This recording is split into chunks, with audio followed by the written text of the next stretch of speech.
আজকে গাছে লাউ বিক্রি করা হবে।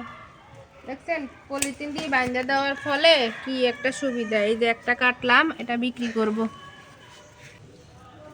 আর লাউ তেমন কেউ খাওয়াই না, ওই দিনও বিক্রি করছে, আজকে আবার এগুলো নিয়ে বিক্রি করে দিয়ে আসবো, যে কয় টাকা দিয়ে বিক্রি করা যায়, কারণ বড় হয়ে গেছে অলরেডি, বাতি হয়ে গেছে। তো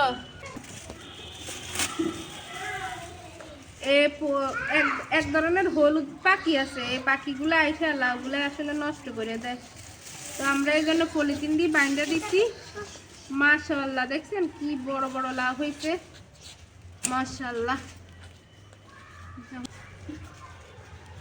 রাইখা তো লাভ নাই, কারণ বড় হয়ে গেছে, বাড়তি হইলে খাওয়া যাবে না। এই জন্য কাইটা দোকানে দিয়ে আসবো বিক্রি করার জন্য।